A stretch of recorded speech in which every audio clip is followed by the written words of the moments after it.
संयुक्त राष्ट्र संघटनेने 2025 हे आंतरराष्ट्रीय सहकार वर्ष घोषित केले आहे व त्याचे औचित्य साधून महाराष्ट्र राज्य शासन सहकार खाते व महाराष्ट्र राज्य सहकारी पतसंस्था फेडरेशन नागपूर व सर्व जिल्हा संघ यांनी संयुक्तरित्या दिनांक 9 फरवरी 2025 रोजी शिर्डी येथे आंतरराष्ट्रीय सहकार परिषदेचे आयोजन केले आहे।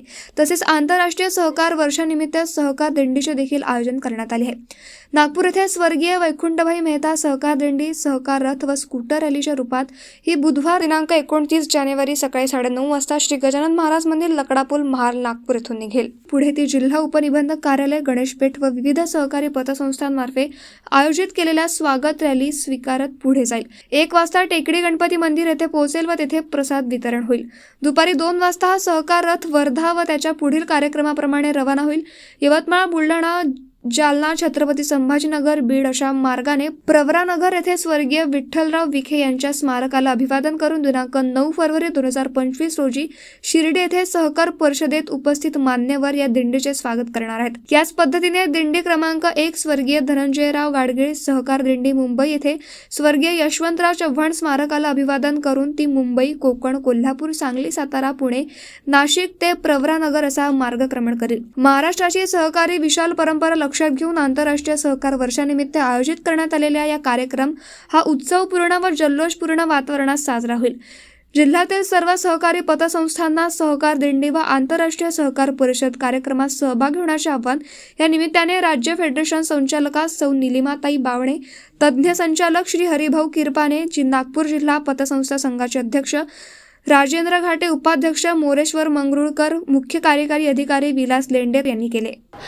2025 हे सहकारी आंतरराष्ट्रीय सहकार वर्ष आहे आणि येणाऱ्या 8 आणि 9 तारखेला शिर्डीला महाराष्ट्र राज्य फेडरेशनच्या वतीने आंतरराष्ट्रीय सहकार परिषदचा आपण आयोजित केलेला आहे। म्हणजे भारतातूनच नाही तर भारताच्या बाहेरून जवळजवळ 14 देशातून प्रतिनिधी शिर्डीला येत आहे आणि हा सगळ्या सहकार चळवळीचा प्रसार आणि प्रचार व्हावा म्हणून नागपूर जिल्हा फेडरेशननी सहकार दिंडी म्हणून येणाऱ्या 29 तारखेला जानेवारीला नागपूरहून सुरू केलेली आहे।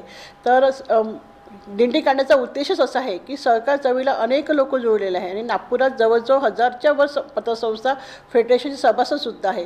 तर लोकांना एक माहिती व्हावी म्हणून आपण सहकार दिंडीचं आयोजन केलेलं आहे आणि मला असं वाटते की मी सगळ्यांना आज आव्हान करेल की जे लोक सहकार क्षेत्राशी जोडलेले आहे, फक्त पतसंस्था, बँकर्स नव्हे तर व्यक्तीसुद्धा सहकार क्षेत्रातला कोणी सभासद असेल त्यांनीसुद्धा या दिंडीमध्ये यावं। आणि दुसरं असं की ही जी दिंडी आहे जी सुरू होत आहे आणि त्या दिंडीचा मुख्य उद्देश असा आहे की सहकार क्षेत्रामध्ये अनेक गोष्टी आहे। आपल्याला सगळ्यांना माहीत असते की फक्त बँक, पतसंस्था, गृहनिर्माण संस्था, पण सहकारी तत्वावर अनेक गोष्टीची निर्मिती होऊ शकते आणि युनोनी जेव्हा सहकार वर्ष हे आंतरराष्ट्रीय सहकार वर्ष स्थापन केलं तर त्यांच्या मागे त्यांचा 17 गोष्टीवर ते विचार करणार आहे की 17 गोष्टी कोणत्या की बाबा की देशामध्ये भूकबळी नसो, तर भूक जर कोणी मरायचं नसेल तर अन्नधान्याची उत्पादन वाढलं पाहिजे। मग ते कशाने की सगळ्याच्या सहकार्यातून आपण सहकारी शेती करू शकू का, धान्य साठवण्याचं आहे ते सहकारी तत्वावर होऊ शकेल का,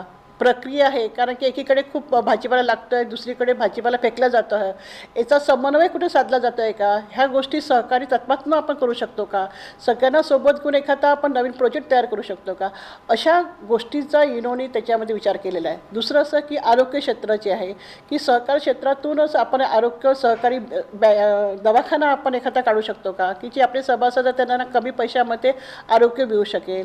त्याच्यानंतर आहे की युवकांनी खरं म्हणजे आता सहकारी चळवळीला तर 100 वर्ष झाले आपल्या सगळ्यांना माहीत आहे, पण ह्या चळवळीमध्ये लोक यायला पाहत नाही, ते सगळं IT सेक्टरला जातात किंवा बिझनेस करतात, पण सहकार क्षेत्रामध्ये नवीन नोकऱ्या निर्मिती पण होऊ शकते आणि नवीन उद्योग पण सुरू होऊ शकतात। तर म्हणून आपलं हे जेव्हा आंतरराष्ट्रीय सहकार वर्ष जेव्हा आपण साजरं करतो आहे वर्षभरातून, तर लोकांना असं वाटतं की याच्यात विशेष काय राहणार आहे, तर विशेष हेच राहणार आहे की युवकांचं पार्टिसिपेशन याच्यात वाढणार आहे, नवीन उद्योगधंदे आहे ते सहकार तत्वातून होणार आहे। विशेषतः ग्रामीण भागामध्ये कृषीवर आधारित उद्योग आपण कसे सुरू करू शकू, कमी उत्पादनामध्ये, कमी गुंतवणुकीमध्ये ते आपले निर्माण करू आपण शकतो आहे। दुसरं असं की आपल्याला सगळ्यांना माहिती आहे की पाणी ही पुढे येणारी लोक सगळे म्हणतात की जेव्हा युद्ध होईल चौथं तर ते पाण्यावर होईल, तर पाण्याची साठवणूक करायची आहे किंवा मोठे मोठे तलाव बांधायचे आहे, बांधं बांधायचे आहे. तर हे एखाद्या कंपनी मल्टीनॅशनल कंपनीच्या थ्रू न करता कॉपरेटिव्ह सेक्टरमधून आपल्याला करता येईल का? कारण काय होतं, कॉपरेटिव्ह सेक्टरमधून काय दोन गोष्टी होतात. एक तर सरकारचा सहभाग त्याच्यात राहतो आणि जी व्यक्ती त्याच्यात असते तिला असं वाटतं हा प्रोजेक्ट माझा आहे. कमी पैशामध्ये तो प्रोजेक्ट पूर्ण पण होतो आणि त्याच्यात त्या प्रोजेक्टमध्ये झालेला फायदा हा सगळ्यांना मिळतो. तर त्याच्यामुळे मोठे मोठे उद्योगधंदे आपल्या सगळ्यांना माहीत आहे की साखर कारखाने सहकारी तत्त्वावर झालेले साखर कारखाने माहीत आहे, पण अनेक बाकीच्या गोष्टी आहे की त्यासुद्धा सहकारी तत्त्वावर चालू शकतात ना. म्हणून ह्या सगळ्या गोष्टींवर संशोधन आता होणार आहे, जे समाजाला गरज आहे आणि नवीन युवकांनाची गरज आहे. त्याच्यावर काम आपण आता ह्या आंतरराष्ट्रीय सहकार वर्षानिमित्त आपण करणार आहोत. आरोग्याच्या बाबतीत चांगलं काम होणार आहे, शैक्षणिक बाबतीत काम आहे, नवीन संधी आपण लोकांसाठी निर्माण करणार आहोत. आणि महिलांचा सहभाग याच्यात वाढला पाहिजे की महिला ज्या काही छोटे छोटे उद्योगधंदे करतात, खूप लोक वस्तू बनवतात, त्या विक्रीची व्यवस्था आपण करू शकू का? ज्या सहकारी गृहनिर्माण संस्था आहे तिथेच जर आपण ग्राहक भंडार काढले तर हा ग्राहक भंडार त्या गृहनिर्माण सोसायटीसोबत जुळू शकतो आणि शेवटी सहकार तत्वच आहे, एकमेकांना सहाय्य करू अवघे धरू सुपंथ. तर ह्या सगळ्या गोष्टीतून सहकारातून समृद्धीकडे आपल्याला जर जायचं असं तर भारतात तर मग आपल्या सगळ्यांना माहीत आहे की शेती व्यवसाय ग्रामीण भागात सहकारातूनच खूप सारी आर्थिक क्रांती झालेली आहे. पण हे कुठेतरी थोडी मागे पडतं नाही का, ही भीती पण असते. आणि त्याच्यामधून म्हणूनच आपण एक अभ्यास संशोधन समाजाला काय लागतं आहे, सहकारी तत्त्वाच्या मोठ्या मोठ्या कंपन्यापेक्षा सहकारी तत्त्वावर चालणारे कारखाने आपण काढावे, हा एक उद्देश आता ह्या वर्षी पूर्ण वर्षभर आपण राबवणार आहोत. आणि महत्त्वाचं म्हणजे युवकांना आणण्यासाठी मोठे मोठे कॉलेजेस आहे मुलांचे, तर तिथे जाऊन आपण भाषण आम्ही देणार आता की काय काय संधी तुम्हाला आहे. लोकांना माहीतच नाही की कॉपरेटिव्हमध्ये फक्त आपण नोकरी करू शकू, शैक्षणिक अभ्यासक्रम आहे त्याच्यात आपण काही चेंजेस करू शकतो का? कारण की बँका झालं, कॉपरेटिव्ह सोसायटी झालं, त्याच्यामध्ये अनेक लोक लागतात, CA सारखे लोक लागतात, वकीलसारखे लोक लागतात, पण त्यांनासुद्धा संधी आहे हे त्यांना माहीत नाही आहे. तर मला असं वाटतं की ह्या सगळ्या गोष्टी ह्या निमित्ताने होईल. आणि हे जे येणारं 2025 आज जानेवारीपासून सुरू झाला आंतरराष्ट्रीय सहकार वर्ष, हे ची जेव्हा समाप्ती होईल डिसेंबरमध्ये, तेव्हा हे चित्र एक वेगळं दिसेल आणि खूप लोकांचा त्याच्यात विकास झालेला दिसेल.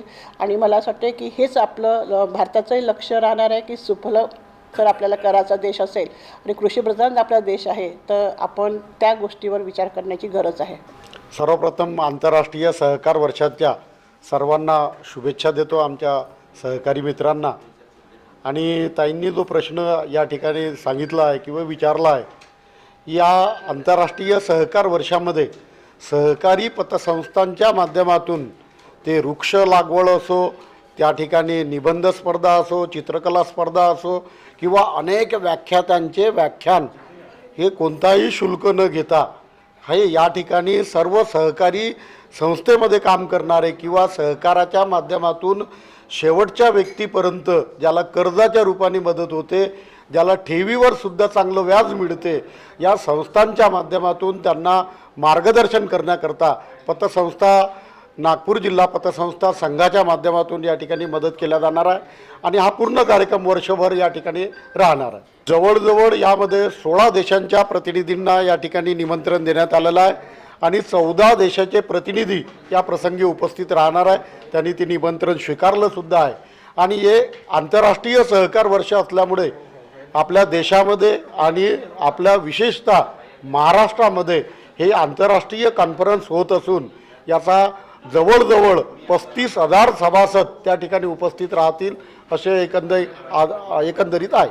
यामध्ये 29 तारखेला जी नागपूरमध्ये दिंडी निघते आहे, ही दिंडी जी आहे ही जवळजवळ त्या ठिकाणी 1057 पतसंस्थांचे प्रतिनिधी या ठिकाणी उपस्थित राहणार आहे. या दिंडीमध्ये, या बाईक रॅलीचं आणि दिंडीचं नेतृत्व आमचे कुंभलकरजी त्या ठिकाणी करणार आहे.